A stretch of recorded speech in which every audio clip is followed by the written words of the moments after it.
দেশের একাধিক এলাকায় ৪৮ ঘণ্টায় ভারী থেকে অতি ভারী বৃষ্টির পূর্বাভাস দিয়েছে বাংলাদেশ আবহাওয়া অধিদপ্তর। ১ নভেম্বর রাজধানী সহ সারা দেশে বৃষ্টি হয়েছে। ২ নভেম্বর বৃষ্টি অনেকটাই কমে যেতে পারে। সিলেট, ময়মনসিংহ ও চট্টগ্রাম বিভাগের কিছু এলাকায় বৃষ্টি থাকতে পারে বলে জানিয়েছে সংস্থাটি। এলএমই সার্টিফাইড বিশ্বসেরা কপারে তৈরি ওয়ালটন কেবলস, যা আপনার স্থাপনাকে রাখবে সব সময় নিরাপদ। আবহাওয়া অফিস বলছে, গত সপ্তাহে ঘূর্ণিঝড় মোন্তা বিদায় নিলেও আগামী ২ দিনের মধ্যে সাগরে আরেকটি লঘুচাপ সৃষ্টি হতে পারে, আর তাতে আগামী বুধবার থেকে আবারও বৃষ্টিপাত হতে পারে।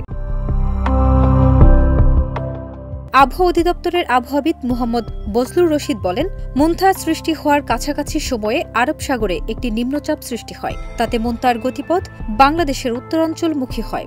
এটি প্রচুর বৃষ্টি ঝরিয়েছে আর এভাবেই নিঃশ্বাস হয়ে গেছে। এর সামান্য রেশ আজ দেখা যেতে পারে, তবে গতকাল রাতেই বেশি বৃষ্টি হয়েছে।